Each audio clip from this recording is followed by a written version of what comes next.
My name is Susanna Porowski. I'll be your host. Welcome to Sober and Free. After a few years of solid sobriety, I decided to join the conversation. Each week, I sit down with a different guest, from authors and experts to everyday folks, to explore what it means to live sober and free. Whether you're navigating the journey or simply curious, we're here to offer support and connection. Yeah, so I have with me today Chris Cordova, and we met through Mark, which was a guest a few weeks ago on the podcast, and we really resonate with each other. I think in many ways, Lord Jesus Christ being one of them, sobriety another one, friend in Mark. I mean, really, what else do we need, right, Chris? Yeah, that's it in a nutshell right there. Hi, Chris. Welcome to Sober and Free. How are you doing today? Good. Thank you for having me today. Yeah, no, it's my pleasure. And what has been one of your greatest gifts of sobriety? And then maybe we can go back after that. Okay. My name is Chris Cordova. I'm originally from Denver, Colorado, moved and was raised in San Diego, California. And then when it was time to pay rent, I realized San Diego, California wasn't my budget, and I'm back in Denver. I've been back and forth into Vegas, so I kind of hung around the western side of the U.S., but mainly been roots in Denver, Colorado.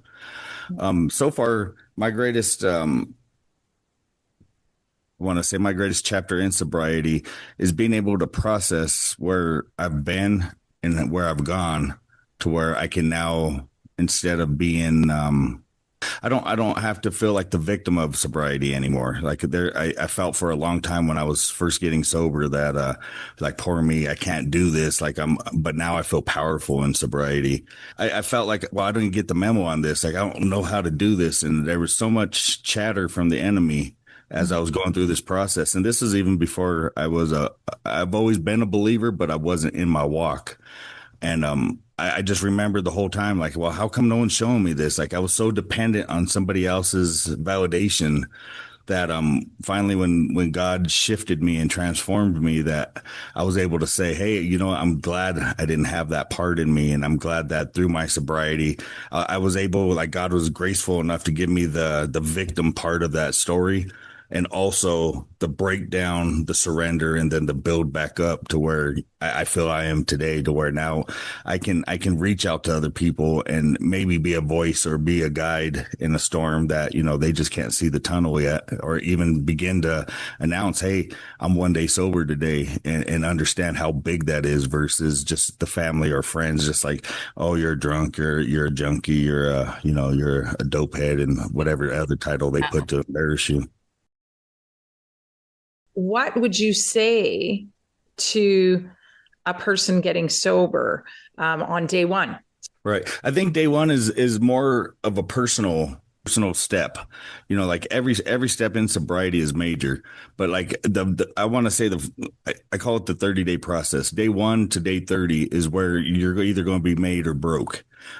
Day 1 is the coming out. Like, I'm announcing, like if everybody already didn't know, but so much shame is put on you to take power from that title. A lot of people, they just think it's normal, and hey, you could change this or you could change that. But what they don't realize is that the underlying problem is what causes the addiction and the substance abuse and the alcoholism, in my opinion. And while you're fighting two battles that almost is not winnable when you fight them together. You know what I mean? Like, you can't fight a tornado and a hurricane and expect not to get blown off your porch. Right. Or into two. So what, I like that, what you said there. Problem and lack of tools that bring you to a place where you do start not taking care of yourself, drinking too much. I think for me, and I can't speak for everyone, but for me, I always dabbled in something. Like, I would not call myself, because I seen my dad as a Dr. Jekyll, Mr. Hyde type of drunk. He was either the coolest person you could be around while he was drinking, or you just wanted to beat him up because he was just so obnoxious. And I just remember seeing that part in life and telling myself, I will never be that. And it wasn't that I don't respect him or like I didn't understand. Now where I'm at now, I understand where he was at. Follow that same road and go through the heartbreak and trials that he went through that caused him to drink. But also for his day and age, that was just normal. You know what I mean? Like to go every store he had a beer, a bar, a liquor store, a 12-pack. I mean, it was never just, hey, we went to the park, had fun, played horseshoes. It was always, we got a 12-pack, we got drunk, this happened. You know, it was always something with that substance. And I would always tell myself, like, I'm not going to be that way. What happened is that when you don't see other people that you, I don't want to say idolize, but you look up to in your life that can't process the things that are struggling that they have that cause this addiction to take place, I don't think you really get the knowledge and the tools to even start to. First drink was, I think, Mad Dog 2020, and we were probably like in 8th grade, and it was like somebody got a bottle and we passed it around, and that should have stopped me from ever picking anything up again. It's just death in a bottle. I don't even know how you could, like, it's not whiskey, and it's kind of like a flavored drink of death. Like when I did drink, it was like for a celebration or something like Christmas, or, like we'd always have a party, or, it would be like maybe once or twice a year. I wasn't really a big drinker. My addiction was with methamphetamine. Right. I remember that. Yeah. I guess for me, I always did, all my jobs have always been a driving job. So if I drank, that would probably risk my career and my money and my income. So I really stayed away from that. Like I was always the DD, and, so like and plus the alcohol. When I was younger, I had a liver failure scare, and like they really shook me about like even a taste of alcohol can, take your liver out and you can die. So to me, it was like pretty major. So it wasn't. Methamphetamines is, I think, also filtered by the liver.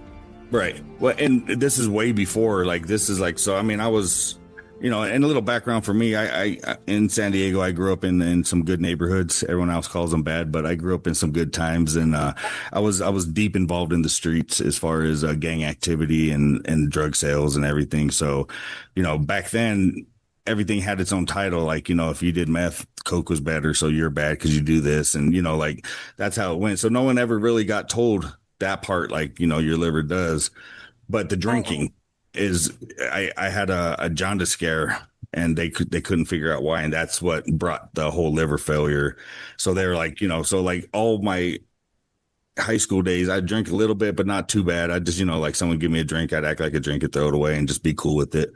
But what I really didn't get into the addiction part until I want to say like I said, I always dabbled something on the weekend, recreational. Like with speed, it was always my thing because, there's never enough time in the day. So if I did something, I'd be able to stay up longer. Did you ingest the meth? Was it a pipe?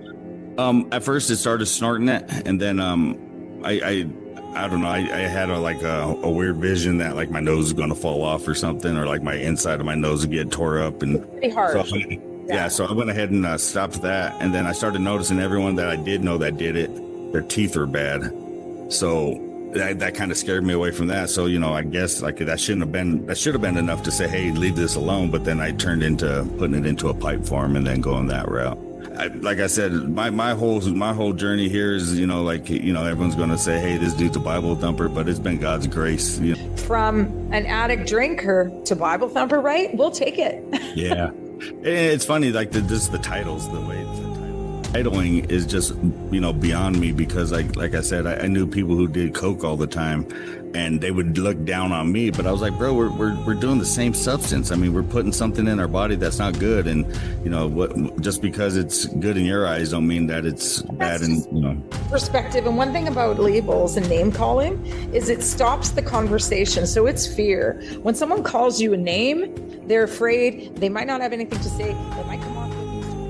When people call you names, it's because they don't have a conversation ready. They're not.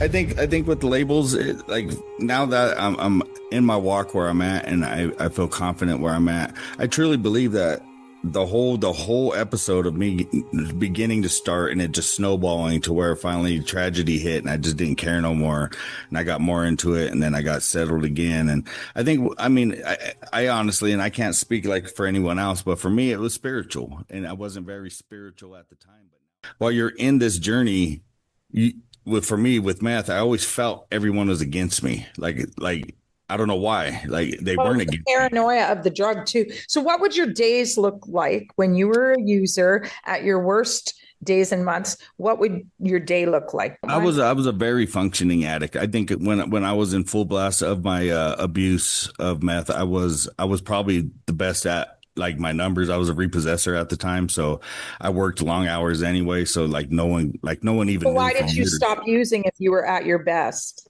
I was that, and that's where my walk with God kicked in, because I was doing everything so earthly that like everything I had was material. I had no kingdom desires. Everything I did was based on my flesh and my earthly desires and material and wanting to be the Joneses. And one day I just woke up and I was just like, well, to lead into that part, what happened is when I started to go full blast with my use, I went into about maybe a 5 or 6 year straight use binge that when me and my wife separated, I didn't know how to process that. Like my past, I had lost a wife and daughter in 97.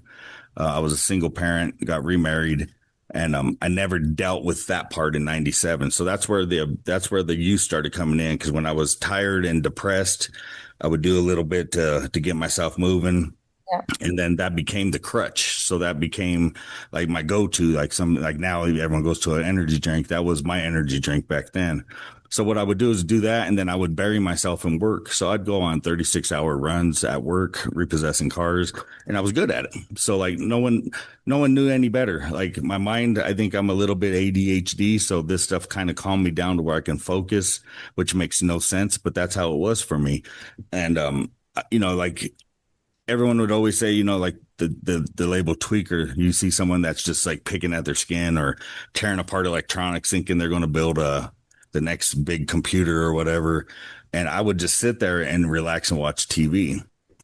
Oh I no, mean, I'd be up for 6, 7 days at a time. oh And wow, you've got a yeah, strong constitution, Chris. I called myself the stoner of tweakers, because like when you see someone that smokes weed and then they're just kind of like laid back watching TV and like Right. trying to find the pretzels on the thing because they can't move. That's how I was when I was in my 5 or 6 days. I would do that, and then when it was time to go to work, I'd get energized and jump out and go back to work. But I would come home and act like I'm sleeping, and I would just lay there and look at the walls and then play the part, because I didn't want my family to know what I was doing, Of course. or how bad it was. What And was then your family at that time? Because you said you lost a wife and daughter, but you still had another daughter or son. my daughter that survived the accident, she lived with me, and that was like the main priority: go to work, come home, make sure she got up for school, do everything. And then I had to got in another relationship quite right after. I mean, like right as it happened, I got in, because I was just like, I can't be alone. I need to be with someone. And that's who became wife number two. And for years, I hid the fact of my wife and daughter's pain, because like as a man, as a human, no one teaches you how to process that without major therapy. And coming from the streets and in a poor background, I had no access to a therapist. Or Yeah. so this was my therapy. I'd go to work, and I was pretty much the a-hole. Like I didn't care. I went to work. I went after, like, once you came on my list for a repossession order, I hunted you. Like I tracked you and I found you. And as soon as I got your car, you were no longer on my mind. The next one came, and that was a process. And but I think what happened is when we separated, because like I said, I never dealt with the pain of losing my wife and daughter. I always try to keep it bottled up, and then every once in a while it would explode. I'd either get depressed, I would just not want to do nothing. Then here's the enemy, like, here, just do some more of this, you'll be okay. So, that was a snowball effect. And like I said, it started out as recreation and fun. I'd do a little bit, be able to go hang out after I worked almost 80, 90 hours that week with, go out on the weekends with my friends, and then be ready to go back Monday morning and start another 80-hour week again. And so like what it did is it became habit versus fun. It became, like Friday night would be Friday into Saturday. I would relax into Sunday, be ready to go to work Monday. And then next thing you know, I'm going into Monday morning. I'm going into Tuesday morning. Next thing you know, I'm already into Wednesday and I need to slow down. So it just progressively started getting worse and worse.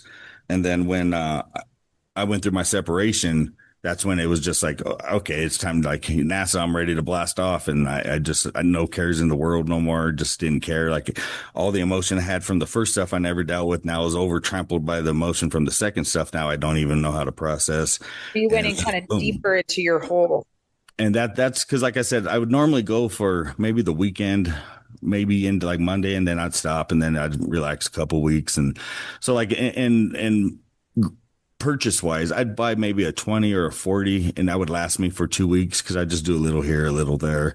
And 20 then or 40 what? Grams? What? Just dollar amount. So I never really got into the weight of it because I was like, if I get into the weight of it, then I really got a problem because or then you really got to look at it. Not that right. Like if you just really pick up a dime, in your mind, it's a dime. So if it's not, I'm not going to fight you over it. It's just whatever. Cheap. Yeah, so that's how I went, and then it started going into hundreds every 3 weeks or every 3 days, and then 300 a week, 400 a week, and then next thing you know, I just had it all the time, and it was out of control. Right. And what was the header? What was the last day you used? What happened? The last day I used, when I went through the separation, I went through hell with this, like as far as protection order, the whole nine, like stuff that I've never been a domestic abuse person or anything. I've never put hands on people. I mean, women to be labeled that. And they put a protection order on me to combat the divorce, to basically make me surrender to where I'd go to jail. Their side could take everything in the divorce, and it was going that route. And when I caught on to that, I was like, oh, okay, you're playing me. So I was able to stop. And then through this process, I was told that my wife that we separated, that she had a child. And I'm a parent, you know what I mean? I'm a parent first before anything. Like even before the drug uses, I was a parent at 18 years old. So my kids always had no want for nothing. So like when I heard that, what immediately hit me was like, okay, it's time to quit being a victim, and it's time to step up. Like this child didn't ask to be brought into this. You did it. I don't care if you have to make this right or wrong, but you're going to be there. So it's time to snap out of it, get back to work. And that was the initial change of it, is that I had a child. So that's what snapped me like back into reality. How old is that child now? That child didn't exist. And I don't know if that child was lost. I've never got the full story, but I was told that she was pregnant. And then we didn't speak for, it's been over 8 years. And I just found out she didn't.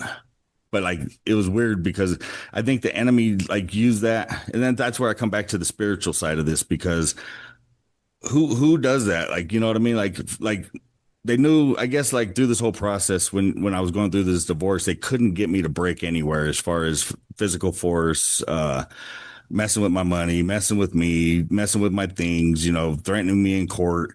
None of that made a sense, especially when I finally just said, I'm blasting off, like, catch me in space, like, good luck.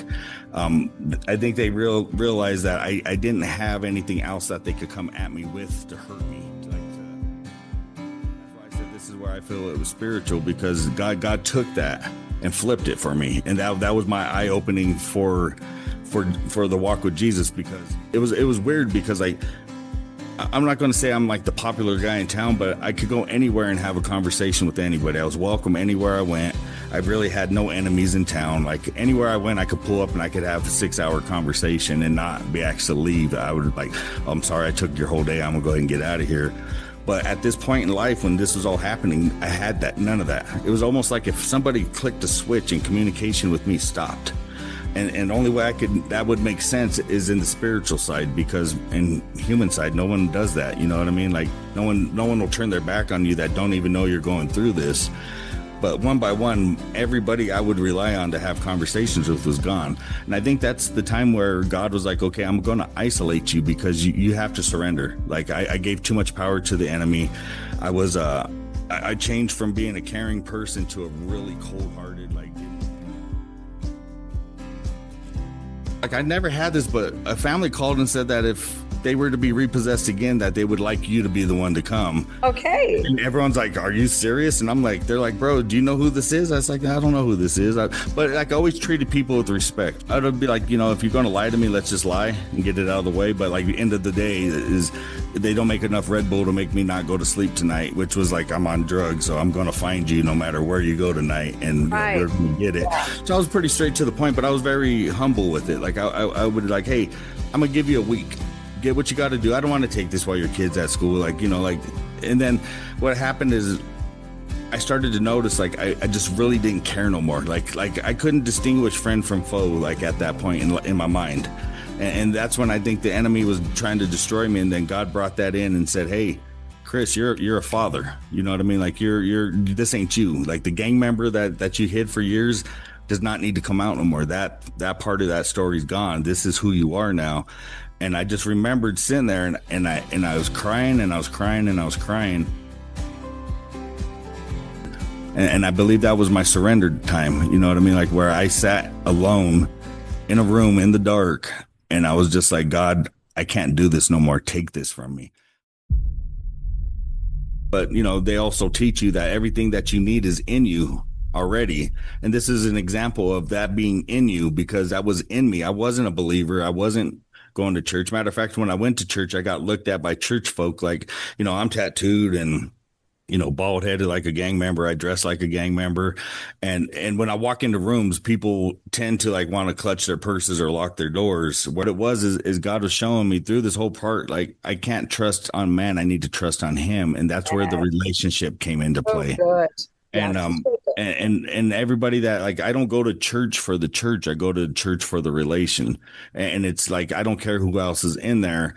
I feel God has me now in a walk to where my light has to shine on people. Like, you know what I mean? I don't have to preach to them and I don't have to try to like interact with them, but I need to show, like, when they watch this podcast and they watch the one I did with Mark and they watch the one I do with my podcast, that they see this guy and people from my old neighborhood that were like, "This dude was crazy," or "This guy was about the business," but now he's able to transform and go into what, life has next for us and what God has in store for us. That's bigger than what we were trying to like let down, that it wasn't good enough and we weren't going to get there. So I think that's where, the relationship where he isolated me. And then from that point, when I call it the woke moment, because then when I woke up and then I started realizing, okay, these people that I feel are messing with me, it's not really them. I felt like, okay, maybe it's a spirit on them, or it's something that they're going through that's fighting me because I shouldn't be able to get out of this mess. The devil comes to steal, kill, and destroy. And he had me destroyed. How did I get back up to start walking? And then I started to feel, okay, these attacks coming at me spiritually are to mess with my mind, to get me to say, okay, I'm not good enough to be here. I shouldn't be here. I'm going to fall back down. But that's where, like I said, the day 1 to 30 came in. And that's where I started to build myself in those 30 days, because like programming, like I had to sit down and reflash myself, like a computer would. Like I had to re-update and re-download and rebuild my thought process to where I can now step out of this realm and not like, okay, be triggered. Like, oh, there goes that blue car. That's the guy I used to buy from. I have to go, oh, I got to call him real quick. I don't. But you have to build this new neural pathway. Now, they have also shown in addiction, if you've heard of Dopamine Nation, Dopamine Nation by Annie Lemke, very, very important work that she's doing, is she's actually breaking down. Mark sent me her talk, but she wrote this book called Dopamine Nation. She's been on all the podcasts. And I really like her because in this latest talk that Mark sent me, it explained the science of addiction, that those parts of those old neural pathways don't atrophy and die and break off. They are still there. They're just in the background, if you will. She uses gremlins. They've hopped off the teeter-totter, but they are there and ready, and maybe even growing, even though they're not in action, and they're ready to hop back on if you ever use again. Right. So that's, even though we have this new neural pathway, we don't have to be afraid the way they'll tell you in AA that, oh, that drink could be right around the corner. No, I've decided to be a non-drinker. I'm strong in that.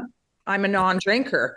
And there's a part of me that knows that the gremlins, to use Annie Lemke's example, are there, and I see them. I can even wave to them because I see it in other people. God bless them, but other people that are still drinking and using are our reminders. We're there to also serve and share the word of God and share the hope.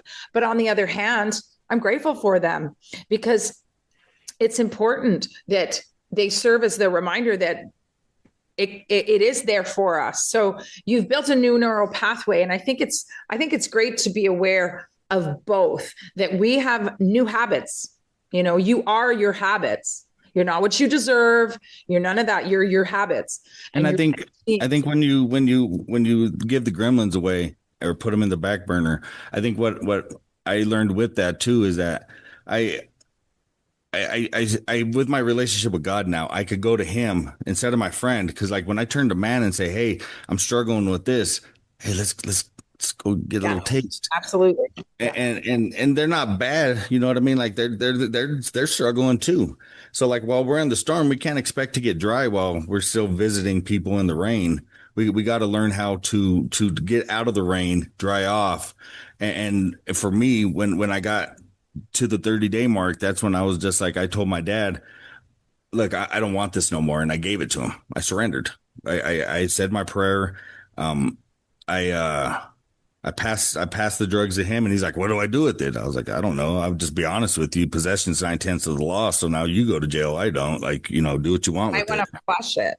Yeah, I was just like, sell it on the street. I mean, I suggest you don't do it. I don't know if you can handle it, but and then what for me though, I think when I surrendered at that moment, God allowed me some grace to stumble because like I was still lost because I became this person. And when I thought back on it, I was going through my banking and everything. I went 5 years straight high every day for 5 years.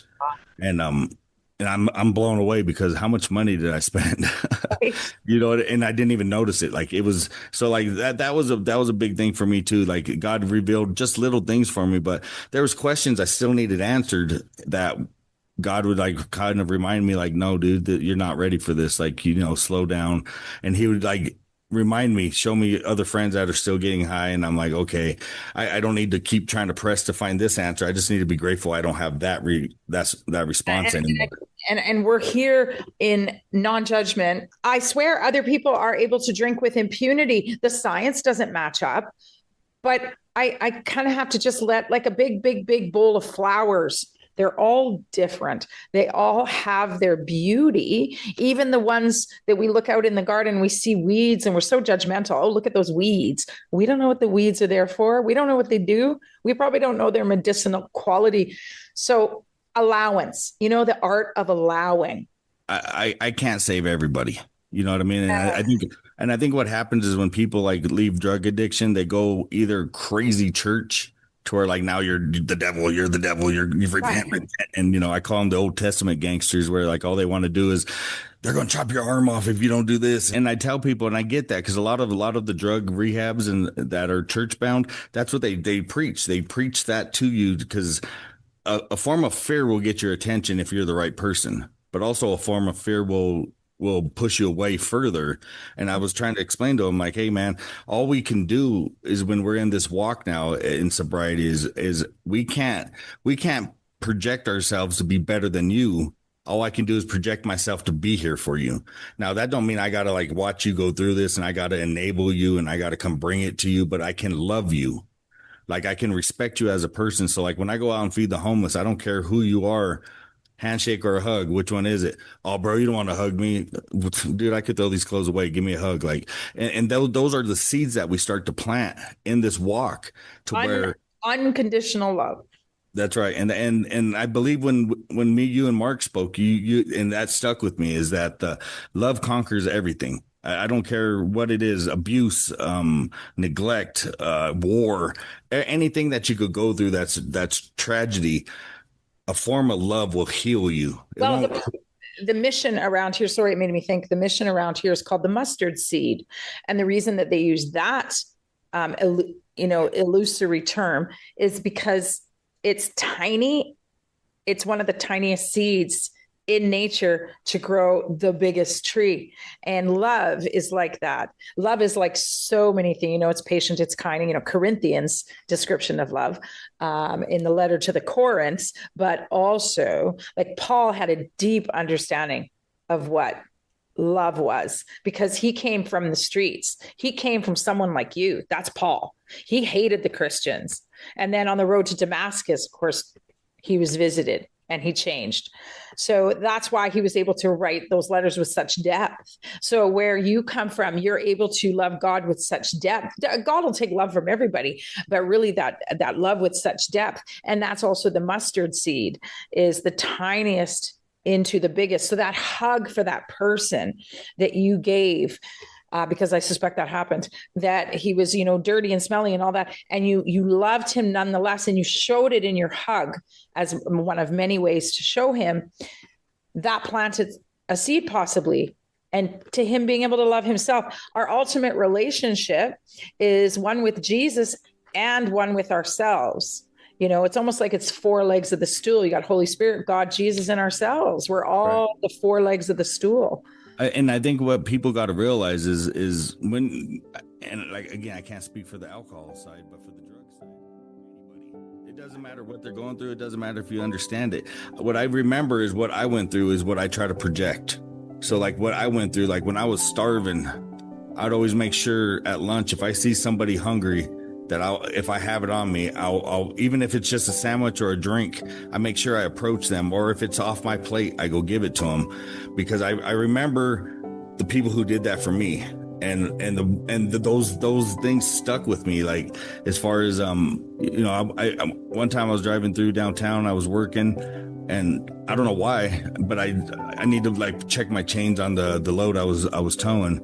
And I pulled over and I'm like, okay, everything's good. I don't know why. Oh, well, lunch is here and this parking lot's empty. I'm gonna go inside and eat real quick while there's an empty lot. So I went in and grabbed something to eat, and there's a guy, just, you could just see it in him. And I get my food, I sit down, and I'm watching him. He's doing the, and he's frustrated. He's angry. They're telling him he needs to leave. He looks like he has nowhere to go. And I just reach out to him and, hey man, you eat lunch yet?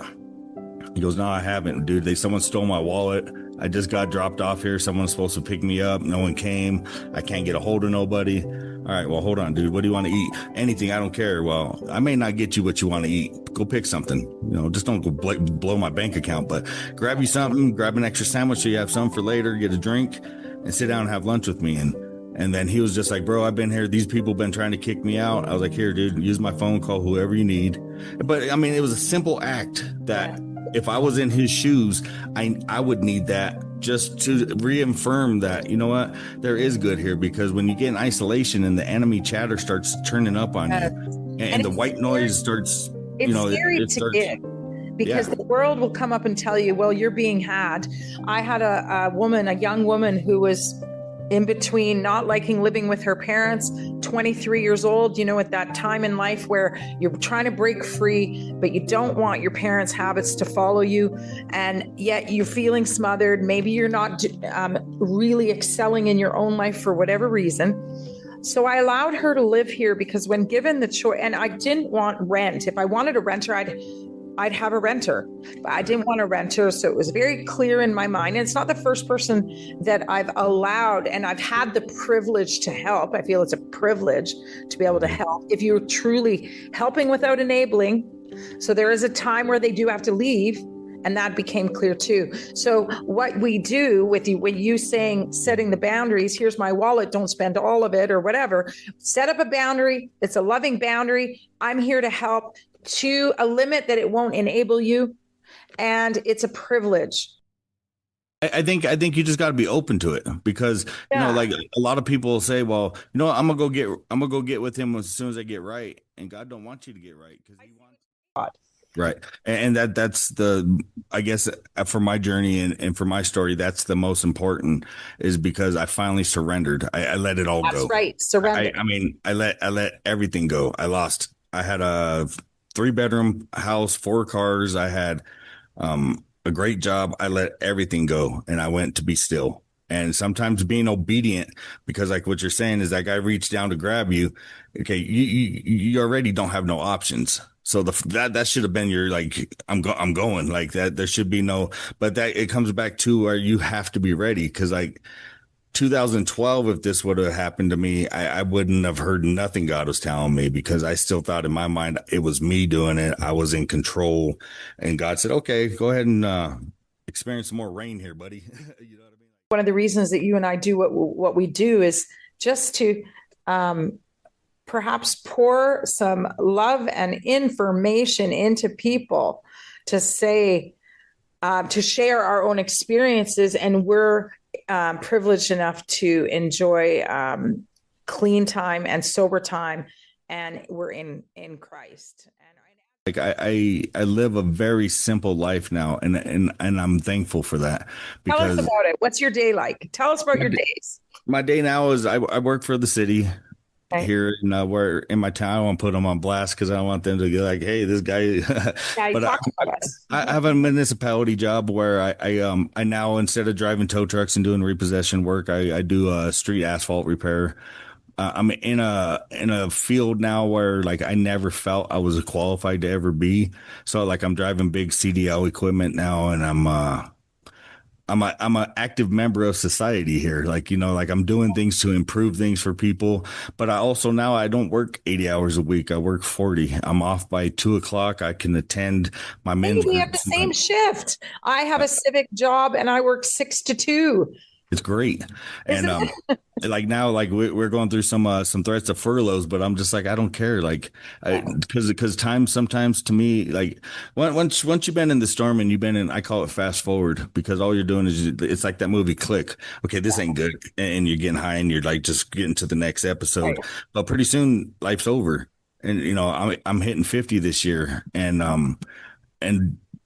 every time I say this it's hard for me to understand this, but I'm actually finally living life. I've been in survival mode for so long. Yeah, we're actually okay. Having Like, fun. hey, Yeah. you canceled the cruise, but you opened this train, so now I'm on the train. Like, you know Yeah. what I I mean? mean, Like, isn't it fun? I find life so fun. and once you finally realize that the biggest part of my journey so far is I heard a guy tell me, and it's so cliche because when he told me, I almost wanted to punch him because I'm just like, dude, get away from me. But he told me as I was getting sober, my first few days of being sober, he told me, no weapon formed against you will prosper. And I'm like, okay, Bible, you know what I mean? Like that was my first thought. So But true. what he told me is that it is if it is prospering, it's not meant for you, so let it go. Mm, And that resonated with me so long because like when I went through my separation and it became turmoil, I should have let it go. But I right. kept trying to hold on. And why as humans do we do because we're programmed, you know, through life to not give up, to not, but sometimes the give up is the blessing. It's the And surrender. and the surrender. So like when you finally say, and what I'm trying to tell someone is, hey, I'm going to ruin your high today, and that's my like intro line to people is I just lost my daughter's son's dad to an overdose. And it really shook me because here I'm doing these podcasts and I'm sharing my story, but there's stuff in our backyard that's still happening that we're either not aware to or we're trying not to look. And it shook me because I was just like, I just did that pop up with Mark on that Saturday morning and I was leaving to go do something. And as I left to go do that, I got the phone call that he passed away. He overdosed that night, and he overdosed because he felt probably that he wasn't worthy, he wasn't enough, or whatever mistakes he's made. And what I want to tell people is that you know the initial surrender, and it's this ain't easy because if it was easy, everybody would know there would be no rehab. Like you got to understand that when you're in war, there's sometimes you have to come back and do rehabilitation to get back into the society. Sometimes you got to learn how to walk with no legs. Sometimes you got to learn how to write missing a finger. And unfortunately, life be lifing, but the word be wording. And when you start getting into this word and you start surrendering, and what I'm telling people is you don't got to go read the Bible page to page, front to back, but get in it. Just because what I've learned now is I'm 800, almost 900 days of everyday reading. I got an app that I read every morning, and I told myself, you know, I'm going to do this and do a plan every day, regardless of what's going on. I'm going to dedicate this time. And my attitude towards life has changed, not because I'm part of a church now or because I'm this, but because the word gets in you and it starts to transform you. And it's the same thing as when you give up your addiction. When you give up your addiction, something's got to retransform to make you back to either what you're going to be or what you should have been. And a lot of people, fear sets in and they don't want to let that happen, but you have to surrender and be obedient. Like, you can't go to karate class and come out a black belt. You got to go through there and you got to get your butt kicked in a few sparring things. You got to learn how to take a loss. You got to learn how to win and be humble. You know, there's ways that you have to grow. And when you give up this addiction, the old life that you had that caused you to go in addiction is dead. And it's almost like you're being reborn. And it's not to be Bible with it, but you're coming out of a cloud that now you're going to be something different. And what do you do with that? Like that, this is the time now that you can capitalize on bigger dreams, those visions that didn't make sense, the thoughts that was way beyond your budget, but looking at something. And like I'm telling people now, nowhere in my life did I ever think I'd be on a podcast, period, let alone involved in two, now guesting on yours here today. Right. Yeah. I mean, there's so many things that we don't know, that God's like, if you just surrender and let me give it to you, stop surviving and start living, you start seeing all the signs that were like, you missed the exit, dude. The GPS was telling you to turn around, but you were so stuck on not asking for questions or for directions. And, you know, like we get so caught up in ourselves that if, you know, the person that's going to listen to this and say, man, I don't know about this dude. I really, I want you to take this point. If you take anything from this, is that there's so much greatness in you. And that if you're being attacked right now, like, the devil don't have to pursue you if you're bad. Like, if you have nothing for him to get, why does he want to waste his time on you? There's other people that are valuable in this fight that he's fighting to take people out. So if you're being attacked and you're under this addiction, there's a reason why they're trying to silence your voice. And there's a reason why they're trying to keep you on the back burner, why the gremlins are jumping on you. And they don't jump on people that aren't worthy or value of attack. You know, like, people don't break into empty houses and they don't steal broke cars. They attack valuable. And even though you're probably at the lowest part of your life, or that you're going down that road, there's so much value in you, man, that if you just went ahead and put yourself into a place where that value is respected, because in the streets don't love you. The drug game don't care about you. The alcohol, the bars, no one in those bars love you. They'll use you and they'll do you and they'll let you go the next morning, but they do not care about how you get up the next day or how you're going to deal with this guilt after you do this. But once you realize that you have this in you, that there's no Mario level that you got to unlock to get these coins. These coins are in you. And all you have to do is cash them in correctly. And when you stop surviving and start living, you're going to understand where I'm speaking from today, that life is so much better. Is it going to get easier? Life's never easy, because that's what caused us to start using. Sometimes we don't notice how difficult it is if we're really sure of what we want. I think it's important once we get clean and sober and we've got that person by our side, we've got our spirit life at least pointed in the right direction. I think it's very important to sit down and get clear on what you want. Because if God came down today and said, okay, you hate your job, you hate your life, well, what do you want instead? If you don't know, man, he's going to be, okay, well, when you know, let me know. It's all there for us. Let go of the branch and he'll catch you. But in order for that to start, the inertia, if you will, get clear about what you love to do. And I don't mean to go on with the 12 simple rules for life, but Jordan Peterson's book is one of those books where if you realize how this whole thing works, that's not a bad place to start. And then in his 12 more rules for life, I haven't read it yet. He does mention one that I did listen to his podcast interview with someone about his new book. And I zeroed in on one of them, and that said, stop doing what you hate.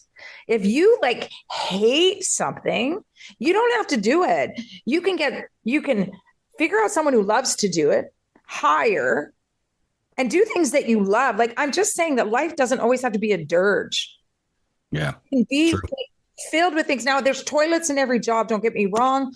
No matter what, a litigator told me that once when I was cleaning her house. She said, Susanna, don't kid yourself. There's toilets in every job, because when we were just talking about life, I find myself having come down to earth in a clean and sober moment. I was cleaning houses. That's what I needed to get right with God, get right with myself. And I sat and had coffee with my favorite customer, and she was a lawyer. And we were just chit chatting. And I used to be on the stage. I was a showgirl, and now I'm cleaning toilets. And she said, basically she was asking me about my life. And I said, well, I didn't really picture that I'd be here cleaning, other people's, out of toilets. Don't kid yourself. There's toilets in every job. And I tell you, that was a life lesson. And now, 20 years down the road, there's a self-actualization period that you're moving into now, that you're feeling. And I say, you can be a little bit more picky once you've gotten the responsibilities, because we have rights, but they don't come without responsibilities. I am fulfilling my responsibilities. I am careful with the way I speak to people, the way I treat people. And I'm, like I said, fulfilling my responsibilities. I'm following through. I'm reliable to myself. And in all of that, I don't have to do stuff I hate anymore. So this is something we can look forward to in life. If you hate it, you can earn a position that you don't have to do it. Does that make sense? I think you're hitting it right on the mark. Is that okay? Just because we get clean and sober, don't mean that now we're in this fairy tale land where everything happens because we blink our eyes. No, it's you. The day you stop and you get sober is the day you start putting in work. Yeah. And work don't stop.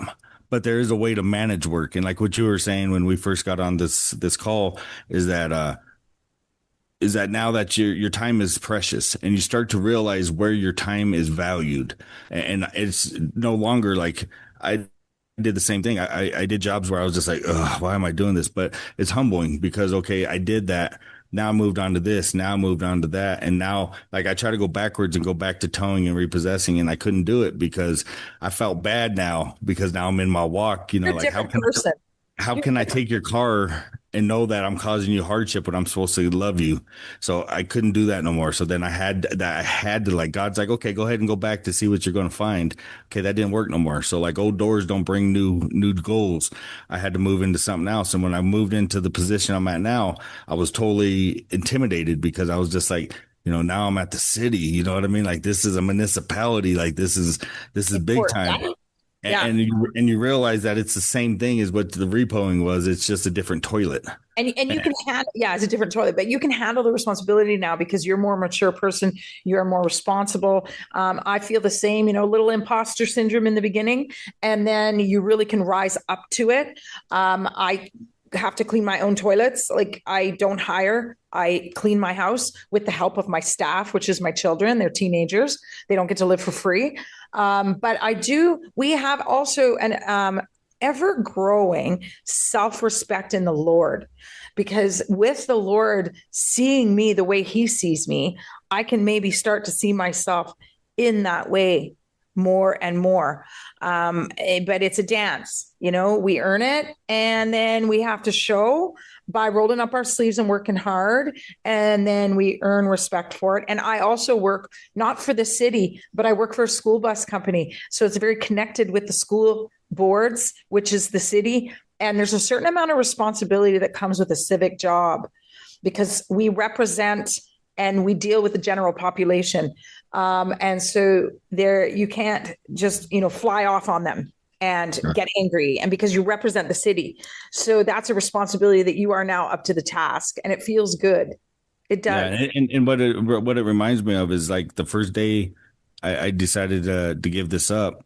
I had to keep getting up and showing up, and with this job, that's like when I got hired. He says, "Oh, really, the only important thing that you got to do here, bro, is show up.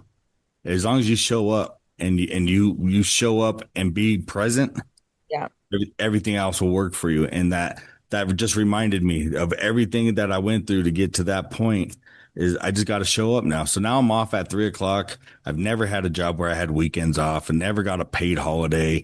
I got what they call PTO. I never knew what that was.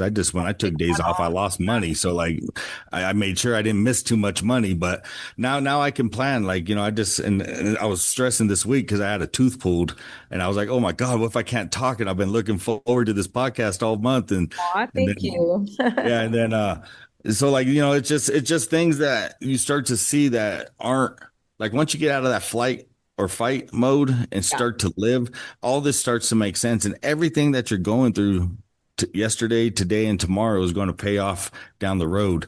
All you have to do is get to that part. Yeah, of the because road. we get to fight the good fight now. We're not fighting the stupid little battles. We're Yeah. fighting fights that are worth it. They say we can often use the expression, well, choose your battles. That's not a hill I want to die on. What that's about is we get to choose where it is that we want to put our time, and we have agency. And it's a micro macro. In the small story of a drinker, you no longer have agency whether or not you're going to have another drink. You often get to the point where you have to have another drink just to feel normal. So you've lost agency. But then in the big picture, you've also lost agency in your life, because good thoughts attract other good thoughts. Bad thoughts attract other bad thoughts. High, low, however you want to call them, high level thoughts, low level thoughts, high vibration, low vibration. It's all a question. We are magnetic beings, or vibrational beings, and it's about attraction. So when we're in the drinking or using, we're in this tiny little world. And I've heard it said so much by addicts and drunks, they're all the same thing, addicts, is that our world shrinks. Your world has shrunk, people, if you're using.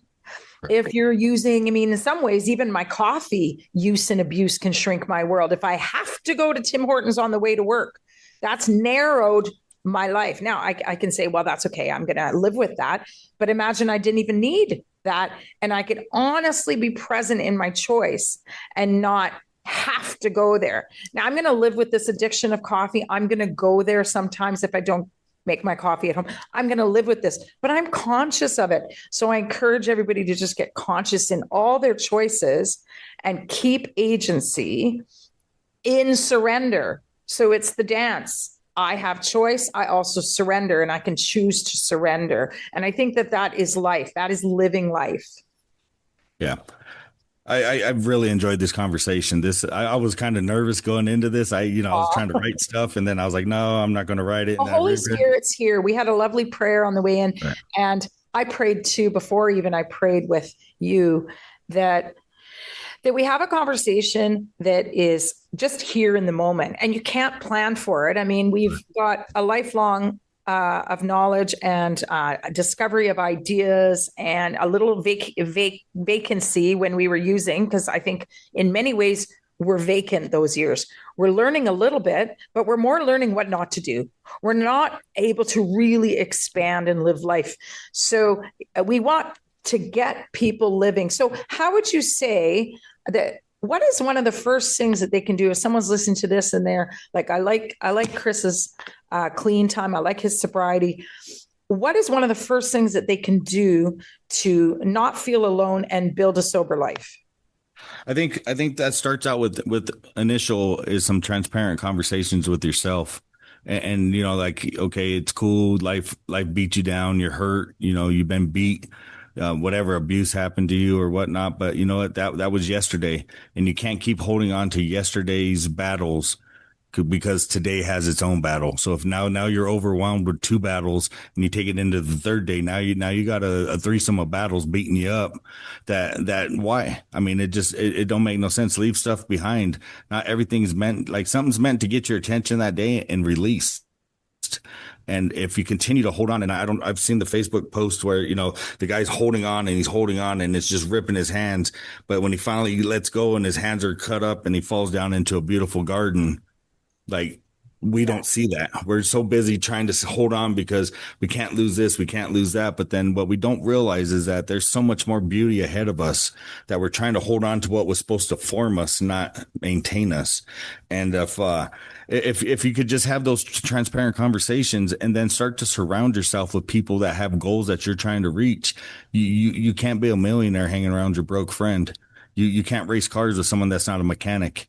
There's just so many other things that good people. You got to change your surroundings. And I'm not saying go be brand new and go be like you're better than everybody, but it's time to get away from the person that's bringing you down. If someone's not uplifting you, you can love them from across the street. And it's okay to make mistakes. I own my mistakes at work. It's the first place and time in my life where I make the same amount of mistakes that I have my whole life. And it's a lot. Like I just made so many mistakes. I don't know, maybe it's just me, but I'm noticing as an experiment that in this particular place I'm at, where I'm working and with the people I'm working with, I own my mistakes. So when someone asked me, when I was gossiping one time, someone asked me, "Did you say that about me?" And I did not even search for a lie. I don't know how or why. By God's grace, I said, "Yeah, I said that about you." And I was like, wow. Anyway, and then fallout came and I said, "I'm so sorry. I shouldn't have." And then I was able to apologize. But I didn't even look for a way out. And that was one of the first, but it was because of the kind of person that she is that I'm able to do that and my sobriety. It was all of it. So then with owning that one, I went, oh, that went over. That felt really good because even if I'd gotten fired, I can live with myself. I wouldn't have gotten fired for gossiping, but you know what I mean. So then every single time that it's come up in the last 2 years that I've been there, that I've made a mistake, and it's pretty often, I say, "Oh, my bad. That was me. I'm so sorry. My fault." Even when stuff was the company's fault, I take it on and I can carry this. I can do this. And don't you find, Chris, that this is something that's like the gift? I found a Mercedes in my garage. I found this ability within me. And maybe you have this as well, where it's okay to be wrong. Wow, what a concept. I think once you get to that stage that you go from what I'm talking about to what you're talking about is then you find peace. And Yeah. peace is so priceless that once you find that peace, now that coming up with the story to tell this person, it's just easier to say, "Hey, pound sand, dude, I did it. Bye." And if you're cool with it, we're cool. Let's keep moving. If not, I don't have to worry about that no more. And Now I can live clean in my head. yeah. And when and when you find this peace, and it's funny because my daughter, after this process, and it was really hard for me this last couple of weeks because everything that like almost for me, it felt like the enemy was like, "Hey, buddy, you think you're cool? I'm about to open your door," and he kicked my door in like the SWAT team, and all of a sudden, all these emotions of having to explain to my daughter how I dealt with my wife and daughter dying. Now she has to do with her kid's dad. And all those emotions came back. But then what I told my daughter is I was just like, "Listen, this can't stop you now. Like, okay, you're hurt today. Go ahead and get on the pity train for about a week. Take your time. Enjoy your ride and get it all out. But get off that train because wherever tragedy hits, you can't stay stuck there. Because if I'd have stayed stuck in 97, look at how much life I missed out on." And I tried to explain to her, I said, when you're born and you die, you got that little dot between your dates. No one cares about the day you were born and the day you die. They care about what that little dash is. And that dash is so powerful. Do you want that dash to represent where you stayed stuck in trauma or you stayed stuck in tragedy? You have to leave that there. You can acknowledge it, but or you can accept it, but you don't have to acknowledge it. And when you get to that point in life and you say, "Okay, now my peace," because I told her, I understand this guy was your kid's dad. You guys didn't get along no more, but now there's guilt and shame and regret is going to try to snowball you back to where it keeps you to where you can't keep moving. But the story of the thing is that happened. And it's going to happen to somebody in 10 minutes and it's going to happen to somebody in 3 minutes. And it's going to continue happening today till that part is done. And then what do we do tomorrow? Do we stay stuck here and we all cry because we lost someone? No, we have to get back up, dust our shoulders off and respect what we just went through. But we have to keep moving. And if you try to keep holding on, you're never going to get free and sober. You're never going to get, beyond the struggle. You're never going to get any of this because if you stay in the storm, you can't expect your shoes to ever get dry. You have to move. You have to move. You have to get up and be present. And as long as you can take that lesson, and it may not make sense today, but as you're going through this and you find your peace, now it's been a couple of weeks and now she's like, "You know what, Dad, I don't want anything to do with this no more because I've come to a point to where I can set this down. I can love it. I can respect it, but I got to be over here now." And that was my confirmation. It's almost like you gave her permission because of the guilt. So if you have a parent or someone that came before you that's able to say, no, it's okay. You're supposed to lay it down. Then it almost gave her permission. And it's almost like I was saying, I didn't have the how to deal with tragedy for dummies book either. You know what I mean? Like I didn't know how to do this. So then I was able to share that. And then what this is all these podcasts is opportunities for us to share with somebody that how we stumbled. And not saying that we're better than you and I got a bestseller book. I'm broke. I go to work every day. I live a very minimal life, but I found peace. So that makes me rich and that makes me valuable. And that makes me to where I value every decision I make going forward, to where if you come into my peace and you disturb it, I have to make that decision to let you go over here and I got to move my peace away from agree. you. I do that as well. There's a certain amount of disruption that I can allow in. For instance, there was someone at work that he's a mechanic, and whenever we would exchange, he would get upset, and he was very emotional in the way he deals with work life, that I just stopped engaging. I don't ignore him when it's necessary to exchange words. I'm not ignoring him. However, I don't exchange niceties, because I found that I would be thinking about it afterwards, like, what did I say wrong or whatever? And I thought, well, this is a waste of my real estate up here. So it's more of, I limit my exposure to people who aren't there to lift me up. Now, we have to sometimes just in this society deal with everybody, but we can be choosy in who we really enjoy life with. Because I do believe, and especially later in life, that we can enjoy life all the time. And I know people right away when I say that, they might go, no, wait a minute. No, you can't. But I had a really cool interview with a guy named Phil Jordan last weekend. It'll probably drop in a couple of weeks. And he has something radical. Maybe we can end on this. I think that's great advice for a new, sober, and clean. So I will put some information in the show notes. And I have another question for you, Chris. But before we end, Phil Jordan says that you can wake up and assert to feel excellent every day. Every day. And I went, well, I don't know. I mean, life comes and goes. You can't feel excellent every day. And then Phil said, but that's a tape you're telling yourself. That's something you're telling yourself. And I went, holy crap. And that's one of the reasons that we love talking to people is sometimes, now that's a gem for me. That's a nugget for me. Maybe you'll hear something else for something else. But for me, when I was talking to him, I went, why not? Like, yeah. Why are we saying that life has to be easy and then difficult and easy and then difficult?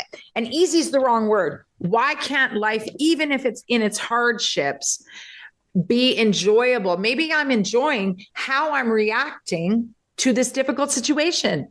Maybe I'm feeling God's presence in this sadness, and that is in some ways enjoyable. And see, right there, what resonates with me is that, okay, God's good when you get the check in the mail, but God's good when this young man died. Yes, because he's and when you finally start to realize that there's joy and there's pain, there's sorrow and there's rain. When you start to see that everything has to happen, because each one of those steps, the rain now washes it clean and brings something new in, either growth or whatever. But what you got to understand too is that sometimes kids ain't burnt. You don't have a child without pain. Like a beautiful moment in your life does not come like, here you go. You know, here's a kid, have fun. It's like working out, the worst of the working out. When I'm in the worst pain, when I'm working out, I started to, as Jane Fonda said in the 70s, she wasn't far off when she said, you know, enjoy the burn. Like she said, feel the burn, but you can start to enjoy the burn. And we all thought, no way, you can't enjoy being burned. But then there's a weird kind of way that we can engage with the burn, and knowing its promise is able to bring some of the future joy into the present. And and another part is when I first started to hear that, and I was like, okay, something's not going right. I didn't get a promotion at work, and I purposely got dogged. I got embarrassed in front of everyone. The guy said I sucked in my interview, whatever. And I reminded him, I said, hey, about 3 years ago, I'd have knocked your wig off right here in front of everybody. Like, boom, like that's how quick I would have reacted. And it like, okay, I just lost the job. I'm good. But I told him, I said, you know what God has for me, I don't have to manipulate. I don't have to steal, and I don't have to connive to get it. It's going to come to me. And he just said, and everyone in that room looked, and that was the moment that I felt God's like, okay, this is growth. This is where your light, your broken vessels shining that light now. And I told him, whatever God has for me is for me. And I walked out of the room, and everyone just looked. And at that moment, the praise God in the tragedy and praise God in the bad. Because right when that happened, what I found out, though, is that now when I do the job that I sucked at in the interview, I still do that job every day. Now I get a differential with that job. And now I make more money than if I would have did good in the interview. So you know what I mean? Like God that's has when something better. When God says no, he says, no, I have something better. I also found this week, I actually last week walked out on my job and drove home. I got mad, but I was calm and angry. And the one that is willing to walk away wins. And I said, nope, not happening. I'm better than this. I even told my supervisor the next day, as much as I would have loved to knock you sideways and picked you back up in the next week to bring you back to remind you what I did to you. I said, I got more victory out of walking out of that room that day. Yes. Because now everybody knows you can't say things to me to knock me off. And that was my reminder. And when everyone told me to praise God in the thing, I'm like, okay, God, I just lost this. Thank you. You know what I mean? But now when God demonstrated that to me, I was just like, I don't need that job. I have this. I don't need this because I have that. And even through the addiction part, I praise now that he took me there, because if he didn't take me there, I wouldn't be able to have this conversation with you, and I wouldn't be able to reach out to others that I do on a daily basis that I see struggling, just to throw that mustard seed at them, to just try to plant seeds and to try to let light shine on that seed. And people respect you when you stand up for yourself. And I stood up for myself, and they, owner, sister, also owner, manager, all four of them conference called me and said, will you come back? That doesn't happen if you're just a huffy mess and you just huff and puff and, blow the house down and get mad. They're like, okay, well, let her go. And initially the owner is going to say, I don't like ultimatums. And the manager said, this isn't an ultimatum. This is what happened. They called me, and then I got the tools. They gave me my own office because I was running in a bullpen, 2 departments out in the open, but trying to do really, really logistically. I was doing logistics, try to do logistics with noise. Yeah. It's hard. 250 buses going all over the city, figuring out which driver goes in which bus, depending on when their AM route, kindergarten route, and PM route is finished, and doing all of that in a bullpen with phones ringing. It was so hard. And I was doing it months, and then I reached my limit. And I said, wait, no, I'm better than this. God has something better. And it was connected when I said, nope. And I went and I said, I'm going to go walk my dog because he's been ignored a lot lately because of this job. And he didn't ask for that. And I drove 30 minutes, took the dog to the river, and they called me and said, will you come back? We'll give you this, this, this, and this. Because they said, we'll support you more. And then I said, well, what does that look like? And then they told me what it would look like. So this happened just this last Thursday. I took a risk. I could have lost the job. And I also, sorry, I lost my train of thought, but anyway. But I mean, that just goes back to this whole thing with being clean and free, that things are going to happen, but you don't have to react the old way and fall back into our habits. This is the gift of being free and clean and free and sober. The old way, I would have gone outside and cried and come back. Right. In a funny way, you think, well, that's more mature because, she's getting over it. And the whole office needed it to happen because a bunch of dominoes have fallen since I did that, because I don't just do one job. I also do all their media, all their copy, all their newsletter. I use Canva. So I'm able to put that stuff out. And that's a side. Do you know how much you pay for graphic design? They're getting it all for free with me. Right. Because I'm a social convener. And so they're getting more. So the price of an issue, price is only an issue in the absence of value. So I offer value, and I was confident of that. And I don't know why this story is relevant, except to say, you know what? We might be worth a lot, but maybe not in our current form. Right. So it has nothing to do with pride. It's with my sobriety, coming up 3 solid, profound years of sobriety. in that, I'm just becoming God's Susanna, not just Susanna, the person who I think I am. I'm becoming someone that can serve God. And I ask him all the time, hey, you know what do you need from me today? Yeah. And that's where the true gift is once you get through all this, you get through the pain, the struggle, the transformation, and then you get the identity. And once you get the identity, that's where being clean and sober and free comes into play. That this is the goal. This is what we're working for. And sometimes it's like a college degree that, you kind of get the 7-year program instead of the 4-year, but you get there. And nonetheless, it still is rewarding when you get there in 7 years. And other clean time and sober time is worth something. In AA, they'll tell you, well, now I have 3 years and that's it. I had 3 years and 2 years and 1 year and all of it. In those times I grew, in the times I was clean and sober and then went back to using. Sure, I was vacant for a few years again and then growing again. Now it's culminated into the sobriety I currently have because of the mistakes that I made in those relapses. What led up to the relapse? I have that information. Not every sobriety needs relapse, but if you do relapse and you're able by the miracle of God to get sober again for a third time, because it's harder every time. Right. But I honestly, and I know that God knows that we're going to stumble, because if he didn't know we were going to stumble, he wouldn't have forgave us for our sins. And I think that's where the main part is a lot of guilt. Cause I talked to someone and they're like, I relapsed. And I'm like, so what are you going to do about it? You know what I mean? Like this ain't where we get stuck now. Okay, it happened. God knew it was going to happen. God put you in touch with me that day because he knew it was going to happen. And, like I get to the point now where when I hear that and people call me with these problems and call me with these things, I tell them, listen, dude, you got 5 minutes to tell me about what broke your heart today. You got 3 minutes to tell me how we're going to fix it. And what are we going to do after that? Because I don't have time to go down this whole 10-hour conversation of what you did in the past. I need to know what we're going to do going forward. And you got 3 minutes to tell me. And in 3 minutes, I set a timer on my phone. At 3 minutes, I hang up because I don't care. Call someone else and cry. Like if you want to call me, we're going to be accountable. We're going to stand back up. We're going to dust our shoulders off and get back into the fight. I don't care. I don't care if you had 20 years. You're not going to cry. Day one is now day one. Let's get back at it. And everyone always asks me, well, hey, what's your clean date?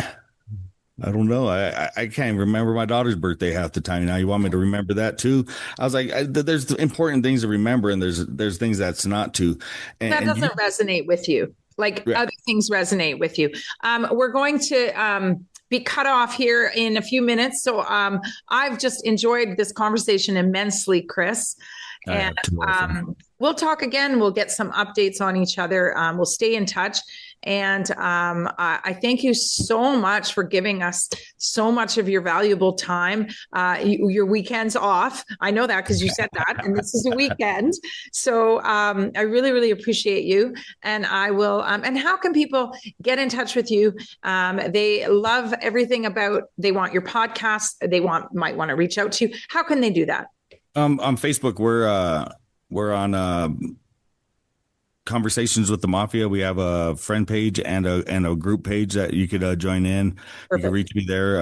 You could get me Chris Cordova at Facebook there, or just on my email, brotherchris@myyahoo.com. And anything that I could be of service or resource, or maybe even just give you some encouragement, I welcome it all. And if I don't have the answer, I'll go find the answer. And if I can't find the answer, I'll get you to someone that can. You're the sweetest. I'm going to put all your information in the show notes. Thank you so much. We'll end the meeting here, but the conversation goes on. Big virtual hug, Chris. Thank you. Thank you for having me. I enjoyed this beyond words.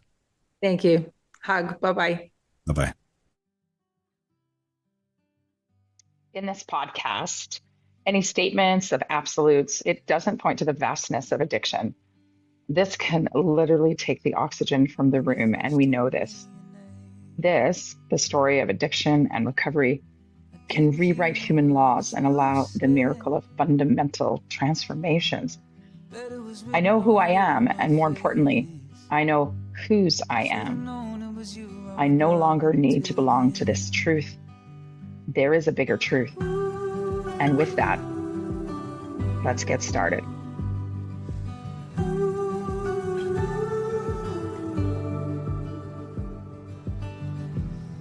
when you made it down the aisle. Every moment stole my breath.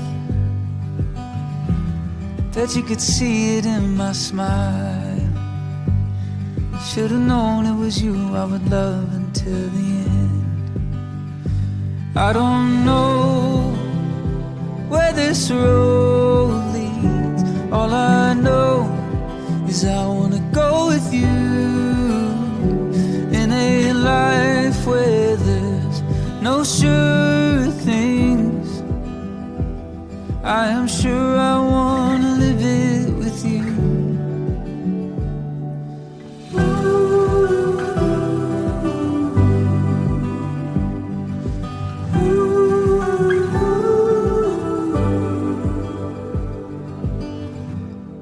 If you look into my eyes,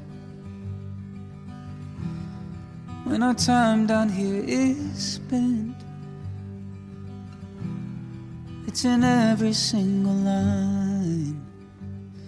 Hope you know it was you that I loved until the end. Ooh.